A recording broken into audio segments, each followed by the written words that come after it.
Muy buen día a todas y todos ustedes. Les saludo nuevamente con el gusto y el honor de compartir lo que ya viene siendo nuestra 10ª transmisión de 43 minutos de conocimientos. Hoy con un tema complejo, difícil y hasta doloroso. Niños, niñas en el crimen. Este título evidentemente retoma la propuesta que hizo un destacado periodista que es Julio Scherer, quien primeramente en la revista Proceso publicó al respecto y posteriormente en un libro. Siguiendo esa lógica es que quise retomar el vocablo niños en el crimen, aunque evidentemente estamos hablando de la niñez. Primeramente viéndola como víctima y quizás en algunos casos como victimaria. Y para este fin es que es necesario hacer un recuento, primero desde una perspectiva jurídica internacional, posteriormente una revisión del marco jurídico mexicano y en la parte final complementar con la perspectiva sociológica y criminológica. Explicarnos cómo, por qué y a partir de qué elementos es que una niña, un niño o un adolescente se ve involucrado en las redes, ya sea de la delincuencia común o incluso en la delincuencia organizada. Les invito, como en las anteriores ocasiones, a que nos acompañen, a que compartan el video, pero sobre todo que nos apoyen con sus preguntas, sus comentarios y sus aportaciones.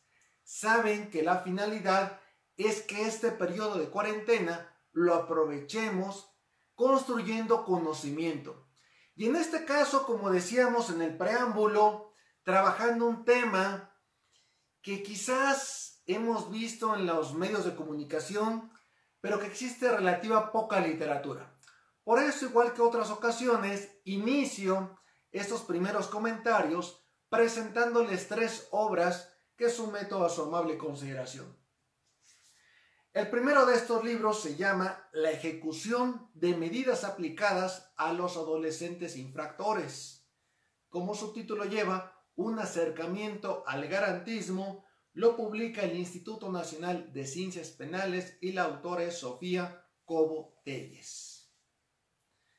Esta cuestión de analizar a quienes teniendo menos de 18 años presentan un conflicto con la ley, me parece que es interesante, que es oportuno y además bajo un modelo garantista cobra doblemente importancia. Este es entonces el primer libro que someto a su amable consideración. El segundo es un texto que publicó, que coordinó una distinguida colega de la Universidad Veracruzana, que es la doctora Ana Gamboa de Trejo. Y el libro se llama Grupos Vulnerables, los niños y el derecho.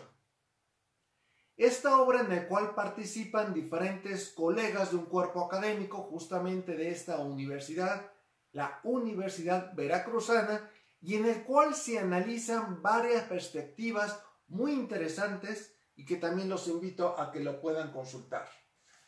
Y un tercer texto que se llama Los morros del narco, historias reales de niños y jóvenes en el narcotráfico mexicano, de Javier Valdés Cárdenas por la editorial Aguilar. Ustedes saben, porque sé que son consultores, especialistas, estudiosos de la temática, que lamentablemente la participación de las niñas, los niños y los adolescentes va en aumento. Y no solamente en la República Mexicana, sino en diferentes países. Cuestiones dramáticas sobre las que hay que analizar, primeramente desde una perspectiva de derechos humanos, antes que verlo desde una perspectiva netamente criminológica o de política criminológica. Pues bien, con estos primeros textos me permito mandar los primeros saludos, si es que ya fuera el caso, que amablemente alguien ya se haya comunicado, para inmediatamente comenzar con la cuestión del derecho internacional. Karina Rodríguez y Edmundo Pérez son los primeros que amablemente nos mandan saludos, pero vemos que ya son al menos 26 los colegas que se han conectado y que se siguen sumando. Bueno, de hecho ya tenemos 68 personas que en este momento nos visualizan. Muchas gracias. Cuando analicemos el tema de las niñas y los niños cooptados, obligados por la delincuencia a participar, lo primero que quiero hacer es una revisión del marco jurídico internacional. Y es que siempre que trabajemos estos temas, debemos incorporar una perspectiva de derechos humanos, una con perspectiva de género y también, por supuesto, privilegiando el interés superior de la niñez y la adolescencia. Y por esos motivos que quiero que tomen nota de 5 instrumentos internacionales que debe ser nuestro soporte teórico inicial para poder trabajar esto. El primero es la Declaración Universal de Derechos Humanos, que como ustedes saben, se publica en 1948. Lo haré en orden cronológico, por lo tanto, recuerden tomar nota. Son 5 instrumentos internacionales muy importantes. Ángel Tagle también nos manda saludos, muy amable. SKAF también lo hace. Gracias a quienes amablemente se están conectando. El segundo instrumento internacional son las reglas mínimas de las Naciones Unidas para la administración de la justicia de menores, conocidas como reglas de Beijing y que se publicaron en 1985. De esta forma ya tendríamos los dos primeros. La Declaración Universal de Derechos Humanos de 1948 y las reglas de Beijing de 1985. Un tercer instrumento es evidentemente la Convención de los Derechos del Niño, el cual se aprobó internacionalmente en 1989. Antes ya existían otros instrumentos más bien declarativos, pero en este caso es la Convención de los Derechos del Niño. La doctora psiquiatra Lili Roth nos manda saludos. Lili, sabes que te aprecio, sabes que te admiro y me da un enorme gusto que sigas esta transmisión. Si de alguien hemos aprendido muchos es justamente de tu sapiencia. Ivette Lira también nos manda saludos desde Morelia, una distinguida colega psicóloga. Mario García, ¿dónde se adquiere el libro Morros del Narco? En muchas partes, Mario, es un texto de fácil acceso. Sé que en las principales librerías del país se encuentra disponible y no creo que tengas ninguna dificultad. Y además es un texto de bajo costo. Bueno, el cuarto instrumento que quiero que ustedes tomen nota son las directrices de las Naciones Unidas para la prevención de la delincuencia juvenil. Directrices de las Naciones Unidas para la prevención de la delincuencia juvenil, conocida como las directrices de Riad. Estas directrices son de 1990 y es justamente el cuarto instrumento normativo que les invito a que tomen nota. El quinto, el más reciente, son las directrices nuevamente de Naciones Unidas sobre justicia de los niños, víctimas y testigos. Repito, directrices de las Naciones Unidas sobre justicia de los niños, víctimas y testigos, y este se publicó en 2004. Oscar Cardoso también nos manda saludos. Beatriz Aguilar, gracias a cada uno de ustedes. Iremos tomando nota, como siempre, de sus participaciones. Estos 5 instrumentos normativos debemos complementarlos, ahora sí, con la normatividad propia del Estado mexicano. Y aunque sabemos que muy amablemente nos ven colegas de otros países, particularmente de España, de Argentina y de Puerto Rico, evidentemente tengo que centrarme un poco más en la legislación de México. Pero si ustedes desde cada uno de los países quieren hacer una aportación, por supuesto que será muy bienvenida. Verónica Rangel también nos manda saludos. Gracias, colega. Saludos hasta el Estado de México. Elizabeth Román se encuentra ya presente y Alexis Aguilar también amablemente nos hace el favor de compartir un enlace en el cual nos señala dónde se puede conseguir alguno de estos libros.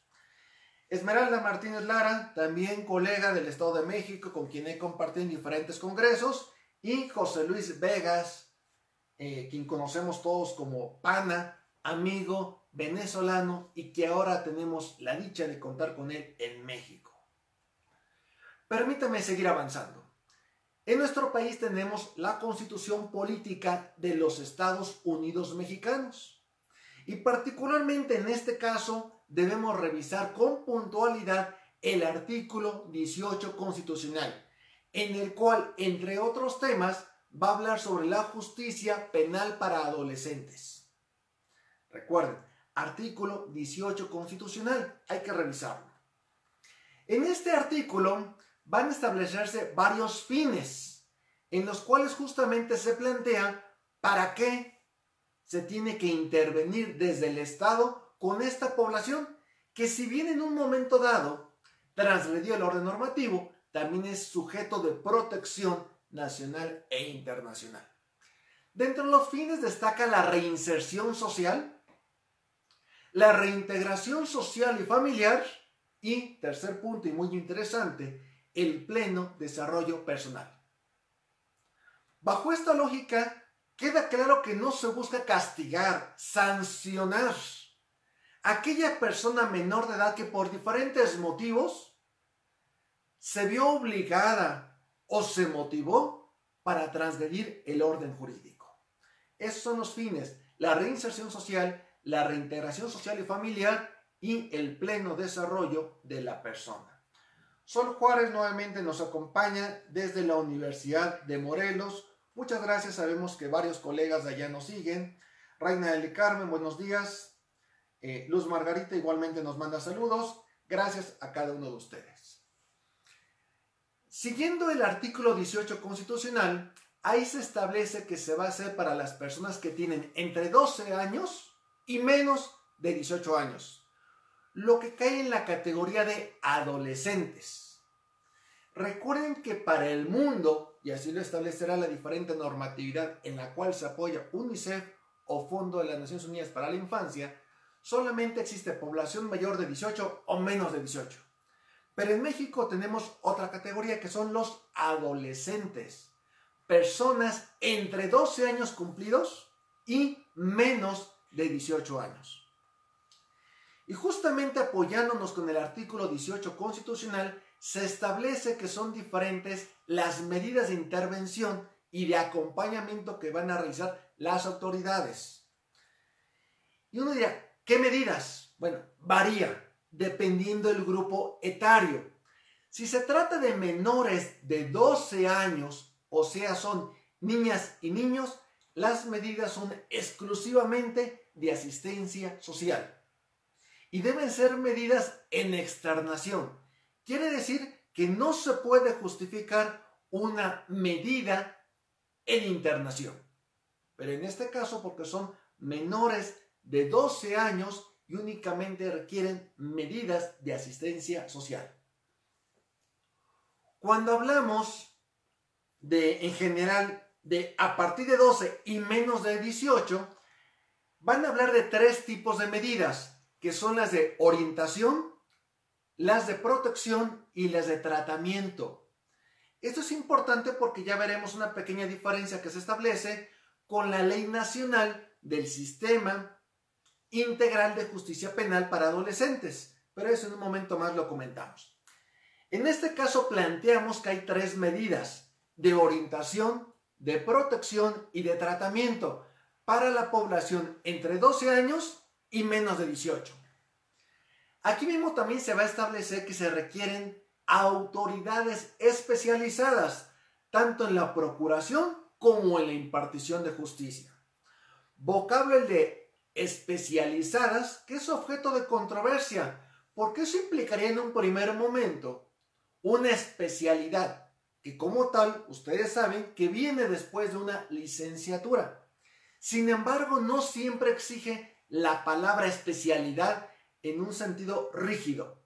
más bien a veces lo entienden como una capacitación, una certificación, una experiencia profesional que quizás podría ser objeto de cierta controversia y queremos justamente comentando durante esta transmisión. Ahora, en el caso de cuando sí se requiere una medida de tratamiento en internación, se establecen algunas cuestiones que se deben cuidar. En primer lugar, que es una medida extrema. Es decir, es última ratio, no prima ratio. Es la última opción. Por eso se establece una medida extrema. Y segundo, ponen siempre una limitante, que significa debe ser por el menor tiempo posible. Es decir, el tiempo debe ser limitado. Talía Kruger, buenos días, saludos desde el puerto de Veracruz. Muchas gracias, Talía, siempre tan amable de acompañarnos. Una distinguida colega también. Me alegra mucho que también desde Veracruz nos estén acompañando. Medida extrema, la de tratamiento de internación. Solo por tiempo limitado. Exclusivamente para personas mayores de 14 años. Y en este caso, si uno empieza a analizar los verbos rectores que nos van a acompañar en toda la normatividad vinculada con las personas menores de edad, refieren la comisión o la participación, cometer, participar, en hechos que la ley señale como delito. Y aquí, aunque parezca una cuestión meramente semántica, es importante que ustedes aprendan a hablar con toda precisión, porque podríamos estar vulnerando los derechos de esta población. A ver, vamos a replantearlo. Niñas y niños, y en este caso adolescentes, no cometen delitos. Así seamos claros. Niñas, niños y adolescentes no cometen delitos. En tal caso, lo que van a hacer es cometer o participar en hechos que la ley señala como delitos. Y ese énfasis en el cómo justamente es lo que va a diferenciar. La población adulta sí comete delitos. Los menores de edad, menores de 18 años, realizan conductas que la ley señala como delitos. Quizás uno diría, ¿en verdad el cómo hace la diferencia? Pues resulta que sí. Debemos atender no solamente la normatividad vigente en México, sino en el resto del mundo, y parte de esto es aclarar que la niña y el niño, o en este caso el adolescente, no son pequeños delincuentes. Son personas menores de edad que han realizado una conducta que la ley señala y sanciona como delitos. Nos mandan saludos desde la tierra del faisán y el venado de Mérida, Yucatán. Extraordinario lugar, precioso, ya hemos tenido la oportunidad de visitarlo en diferentes ocasiones. Esperemos que acabando la cuarentena tengamos esta oportunidad. Edson Fernández igualmente nos manda saludos desde la Universidad de Morelos. Gracias, Edson, y a todos los colegas que están sumando. Igualmente a Isra Reset, psicólogo. Ya tenemos entonces lo básico. Ahora, si ya revisé el artículo 18 constitucional, inmediatamente me salto a la Ley Nacional del Sistema Integral de Justicia Penal para Adolescentes. Es una ley relativamente reciente porque es del 2016, pero justamente es lo que le va a dar el soporte normativo al artículo 18 constitucional. En esta cambian un poco los verbos, realmente no es algo tan trascendente, pero es de llamar la atención que aquí más que hablar de quien cometa o participe, utilizan como verbo quien realice. Comete, participe o realice. 3 verbos rectores, que justamente lo que nos está implicando es el involucramiento de estos menores de edad en actividades prohibidas por la ley. Carlos Gasca, saludos desde Tlaxcala, doctor, de su amigo de la Autónoma de Tlaxcala. Con mucho gusto, Carlos. Hace tiempo que no tenía la oportunidad de saludarte. Te mando un cordial saludo. Sabes bien que te tengo en aprecio, igualmente que el doctor Osvaldo Ramírez, un distinguidísimo abogado, ahora notario. En esta Ley Nacional del Sistema Integral de Justicia para Adolescentes se precisa que lo que se contempla es aquellas personas menores de edad que realicen conductas tipificadas como delitos. Cambia tantito la redacción conforme con el artículo 18, pero nada en lo particular. Ahora, lo que sí llama la atención es que en lugar de hablar de medidas de orientación, protección y tratamiento, agrega una cuarta, que son las medidas de sanción. Y esto los invito a que ustedes lo comparen, que lo comprueben. Abran la Constitución Política de los Estados Unidos Mexicanos, revisen el artículo 18 y únicamente habla de medidas de orientación, protección y de tratamiento.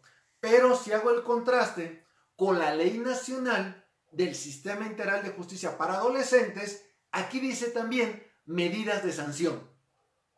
O sea, que bajo esta segunda norma, a los menores de edad sí se les sancionan y no solamente se les brinda tratamiento. Lili Castillo nos dice, hola, tarde pero aquí. Gracias, Lili. No importa que te hayas conectado unos minutos tarde, nos da un enorme gusto. Y además recuerden que la transmisión se queda grabada para que ustedes puedan repasar con más calma posteriormente. Susi Ochoa, saludos. Un gusto seguirlo por este medio desde Morelia, su servidora, Yadira Origel del Colegio Federal de Peritos. Yadira, gracias, un enorme gusto saludarte. Estas medidas de sanción, no obstante, tienen una característica que es de llamar la atención, que tienen un carácter socioeducativo. O sea, no se trata de castigar, no se trata de aplicar mano dura, sino por el contrario, sí establecer medidas de sanción, pero exclusivamente desde una perspectiva que tenga como carácter lo socioeducativo. Es decir, son cuestiones de aprendizaje o reaprendizaje. Y lo tercero que también puntualiza de forma reiterada es que las personas menores de 18 años requieren una defensa técnica especializada. Recuerden lo que ya hemos dicho, en materia de procuración de justicia, en materia de impartición de justicia, se requieren conocimientos especializados. No cualquier abogado, aunque cuente con su título de cédula profesional, puede participar en este sistema. Kendi Loesa, gracias por esta oportunidad, un tema importante, todo lo que se relaciona con adolescentes, coincidimos. Giovanna Vianey Bravo, saludos desde San Luis Potosí, igualmente hermosa tierra, hemos tenido la oportunidad de participar. Y Ángel Tagle nos pregunta sobre pedagogía, en un momento lo comentamos, por supuesto que tiene gran importancia, porque muchas veces había pensado que básicamente quienes colaboran en este sistema integral son los abogados. Ya decíamos, especializados, pero abogados.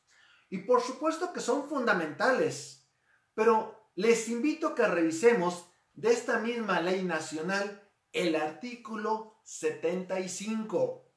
Tomen bien nota, 75. Que incluso como es tan importante, un poco más tarde haré una infografía para subirla y que venga la información ahí básica. En este caso el artículo 75 nos va a hablar sobre los consultores técnicos y los peritos. Y establece una serie de ejemplos de profesionales que van a participar como tales. Nos referimos a la psicología, la criminología, sociología, pedagogía, antropología y trabajo social, obviamente además de la medicina.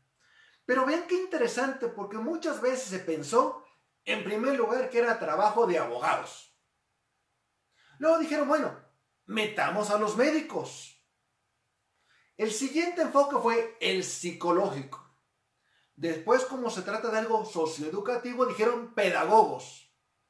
Pero quedaban ahí un poco débil tres figuras, que aquí en este artículo 75 se mencionan: criminólogos, sociólogos, trabajadores sociales e incluso, como habíamos señalado, antropólogos.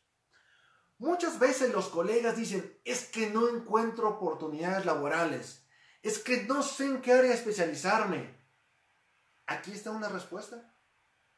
¿Eres sociólogo, psicólogo, trabajador social, criminólogo o antropólogo? Especialízate en esta área que es el Sistema Integral de Justicia Penal para Adolescentes. Isra Velas. Saludos desde Hermosillo. Buen tema con muchas aristas y que les duele a muchos. Gracias por su aportación. Isra, en varias oportunidades he tenido la oportunidad de visitar Hermosillo. He dado clases allá, he participado en varios encuentros y cumbres nacionales de expertos forenses. Ojalá tenga la oportunidad de visitarlos este año, me dará muchísimo gusto. Este artículo 75 agrega algo que para algunos abogados es muy controversial y que incluso me he permitido invitar a otros colegas que profundicen en él. Y por ejemplo, en la mañana le escribí al abogado José Luis Vegas y le decía: sería muy importante que con tu experticia profundizaras, porque en este artículo 75 nos habla de una obligación que deben tener los consultores técnicos y los peritos, que es tener una certificación. Veamos en un momento más de qué se trata. Elizabeth Román Estrada: los adolescentes de hoy en día son descuidados en exceso por los padres, por lo que una forma de llamar la atención es con base en la violencia con sus semejantes en ese tenor, y a sabiendas que tienen derechos especiales, delinquen con más facilidad. Quizás, mi distinguida amiga Elizabeth, habría que precisar el concepto de que no delinquen, ya lo señalábamos, realizan conductas sancionadas por la ley como delitos, pero ellos en estricto sentido no delinquen. Lo otro que señalas en cuanto que hay un descuido parental, sí, muchas veces sucede. Y la otra cuestión que también muy atinadamente señalas, de esta violencia entre pares, la influencia que ejercen entre sí y que en un momento más comentaremos. Ya decíamos en este artículo 75 que se habla de tener una certificación. Y luego pone una disyuntiva: o bien contar con experiencia profesional. A ver. Ya decían como una exigencia que todo lo que tuviera que ver con procuración e impartición de justicia en este segmento poblacional tendría que ser especializado. Pero llegamos al artículo 75 y no habla de especialización, habla de certificación. Yo no diría: ¿y quién va a certificar? ¿Será acaso la Secretaría de Educación Pública? ¿La Secretaría del Trabajo y Previsión Social? ¿Alguna empresa? Queda cierta laguna ahí, algo que habría que precisar normativamente. Pero después dice que si no se tiene la certificación, se puede contar con una práctica profesional. Y ahí va a establecer algunos requisitos, como la experiencia, como el prestigio. Y uno dice: ah, caray, porque quizás podría ser nuevamente objeto de controversia, porque existe lo que se llama libertad probatoria. ¿Qué pasaría con cualquiera de nosotros que tenemos un título, una cédula, pero no tenemos esta práctica profesional en cuanto a una experiencia y un prestigio ya logrados con el paso de los años? ¿Será que me están limitando mi derecho al trabajo? ¿Será que una certificación por una institución no debidamente acreditada es suficiente? ¿Será que una certificación o una práctica profesional son equivalentes a una especialización? Lo dejo para el debate y los finos comentarios de cada uno de ustedes. Ahora, esto es en cuanto a lo que viene una primera lectura jurídica. Pero lo último que habría que incorporar, y ya por razón de tiempo no lo vamos a desglosar, pero que ustedes sí me gustaría que tomaran nota al menos del título del instrumento normativo, es justamente la Ley Nacional de mecanismos alternativos de solución de controversias en materia penal. Finalmente son personas menores de edad en conflicto con la ley penal. Y no buscamos sancionarlos, aunque la ley sí lo contemple, ya veíamos, ¿no? Medidas de sanción con un enfoque socioeducativo. Pero no buscamos sancionarlos. Buscamos su debida reincorporación social, reintegración social y familiar. Por lo tanto, debemos dar paso, siempre que la normatividad así nos lo permita, a la Ley Nacional de Mecanismos Alternativos de Solución de Controversias en Materia Penal. De esta forma, ya tendríamos los 5 instrumentos normativos internacionales, el soporte constitucional y 2 leyes nacionales, la del Sistema Integral de Justicia Penal para Adolescentes y esta ley última que hemos señalado, que es la Ley Nacional de Mecanismos Alternativos de Solución de Controversias en Materia Penal.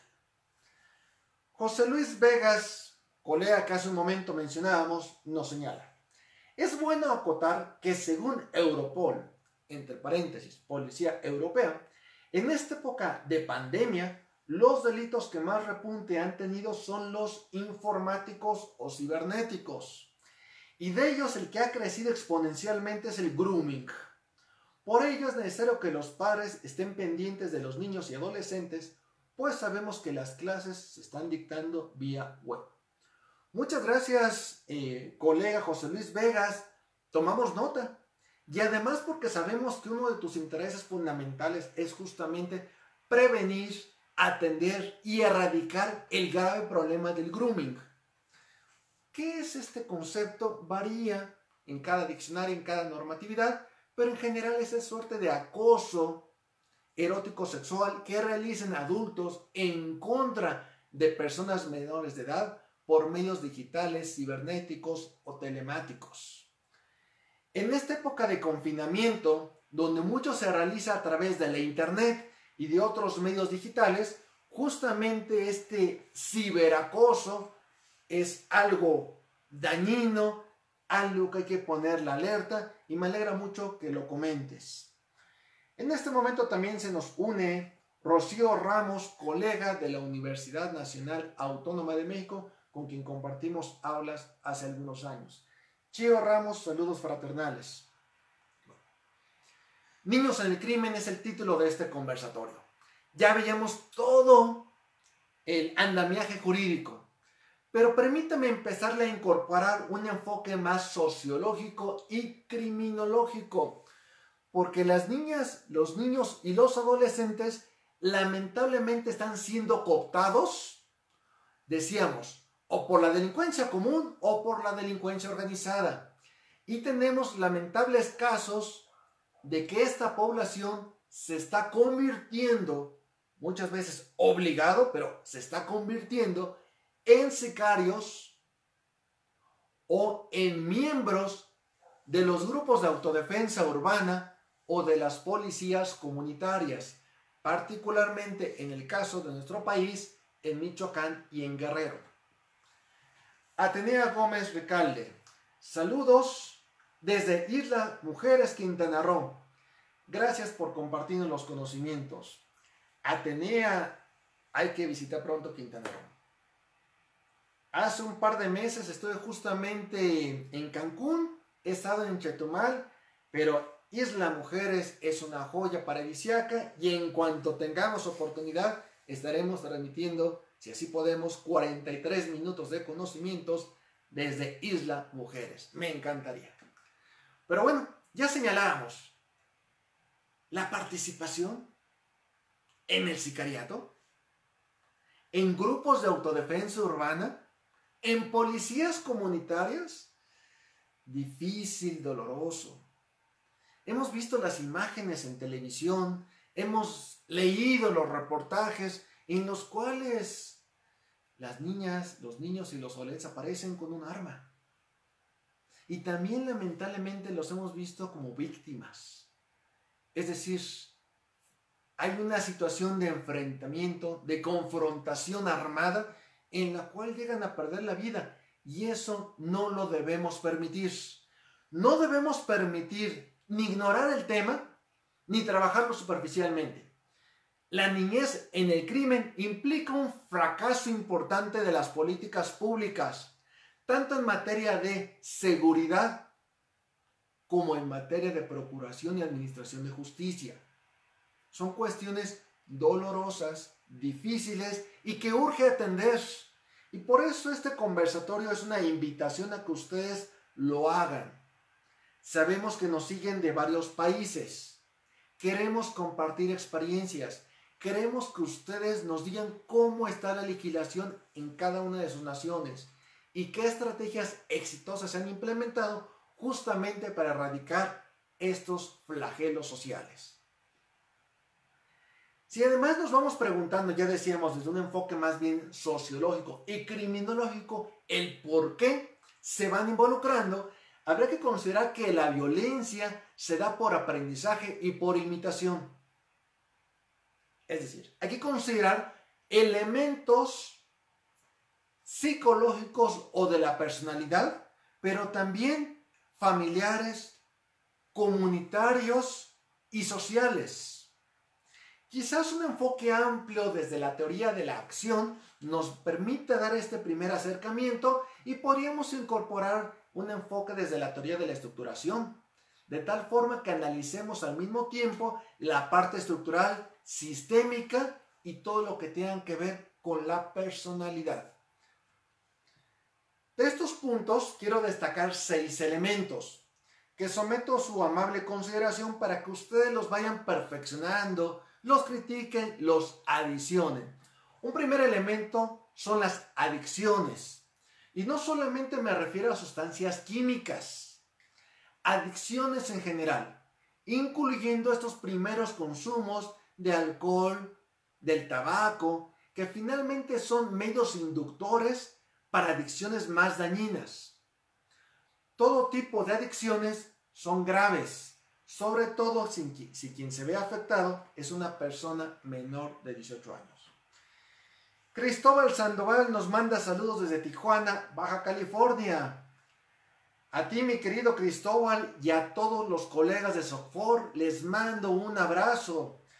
Gracias a ti tuve la oportunidad de conocer Tijuana, hacer recorridos, investigaciones de campo. Te agradezco mucho y además hemos tenido la oportunidad de compartir con otros colegas del campo de las ciencias forenses. Gracias, Cristóbal, tu labor que estás desarrollando no solamente en Tijuana, sino en todo el estado, en muchas partes del país lo reconocemos. Primer punto, decíamos, las adicciones. Segundo, el fracaso y la deserción escolar. Ahí también cobra relevancia la pedagogía. Requerimos nuevos enfoques socioeducativos que permitan una educación de calidad, pero además que garanticemos que las niñas y los niños permanezcan en las escuelas. Es un mecanismo extraordinario de movilidad social. Requerimos que permanezcan. Secretaría de Educación Pública, apoyen más a las niñas y los niños. Queremos que permanezcan en ámbitos escolares libres de violencia. Tercer punto, pertenecer a familias disfuncionales y familias violentas. Cuarto punto, antecedentes de violencia en general, sea en la calle, en la escuela, en el centro deportivo, en el hogar, no importa. Cuando una niña o un niño son víctimas de violencia, es altamente probable que acabe reproduciéndola. Y eso justamente es lo que debemos cortar, el círculo de la violencia y la transmisión intergeneracional. Permítame ver. Dale a luz. De acuerdo con usted, doctor, pero en las fiscalías de lo que más se adolece es de profesionistas con las especialidades que menciona. Es más, en la Fiscalía Especializada en Justicia para Adolescentes no cuenta ni siquiera con personal de trabajo social ni de psicología. Colega, ¿sabe usted que en Guerrero tengo extraordinarias personas comprometidas con la justicia, particularmente gente como usted, como Yosabet y tantos otros? Pero es triste lo que usted nos comenta, que no cuente ni siquiera con personal de trabajo social o de psicología especializados. Híjole, pues ¿qué le comento, mi querida colega? Muy difícil. Urge. Y justamente la función de los académicos, de los investigadores, que tomemos los micrófonos, que trabajemos de la mano con los periodistas y con los defensores de derechos humanos. No puede ser que simplemente tengamos una ley idónea que en la práctica se convierte en letra muerta. Eso no lo debemos de permitir. Gracias por su comentario, mi distinguida y querida colega. Nos manda saludos Ricardo, igualmente Ana Ponce, muchas gracias a cada uno de ustedes. Y decíamos adicciones, deserción escolar, familias disfuncionales, antecedentes de violencia, influencia negativa del grupo de pares y la no promoción de conductas prosociales. Muchas veces, cuando estudiábamos criminología, nos hablaban de 4 conductas: sociales, antisociales, parasociales, pero no nos mencionaban las prosociales. Y en esta época de pandemia, de cuarentena, hemos visto actos vandálicos, hemos visto violencia sin sentido en contra del personal médico, cuando lo que habría que hacer es un reconocimiento público todos los días por la enorme contribución que están haciendo a la salud pública de nuestro país y del mundo entero. Ricardo Santiago Hernández, saludos desde Guanajuato. Ricardo, qué gusto saludarte. Nos encontramos hace un tiempo en una de las certificaciones de la Federación Mexicana de Psicología. Siempre brillante y talentoso, mi distinguido amigo Ricardo. Muchas gracias. Entonces señalábamos adicciones, deserción escolar, familias disfuncionales, antecedentes de violencia, las influencias negativas del grupo de pares y lo que estoy cerrando es en la no promoción de conductas prosociales. Cuidado, siempre debemos promover lo positivo del ser humano, no solamente denunciar, criticar lo negativo. Tiene que haber un equilibrio entre ambas partes. Pues bien, mis distinguidos amigos, estamos ya próximos a llegar a los 43 minutos. Realmente la transmisión se ha ido rápido. Les invito a que ustedes profundicen en estos temas. Les invito a que sigan trabajando de cada uno desde su trinchera. Si eres médico, psicólogo, trabajador social, abogado, psiquiatra, especialízate. Profundiza en áreas del conocimiento muy particulares. La niñez y la adolescencia lo exigen, lo requieren. Buscamos profesionistas más capacitados y mejor pagados. En este caso, las niñas y los niños en el crimen es algo en lo cual tenemos que seguir abonando. Les agradezco a cada uno de ustedes. Nos han seguido llegando saludos. Cerramos con el de Saúl Luis Juan Seda desde Zapotitic, Jalisco. Muchas gracias, Saúl. Muchas gracias a cada uno de ustedes. Con esto cierro estos 43 minutos de conocimientos. Soy el doctor Eric Gómez Tagle López y transmití desde Puebla, capital, desde el hermano país de México. Muchas gracias y excelente día.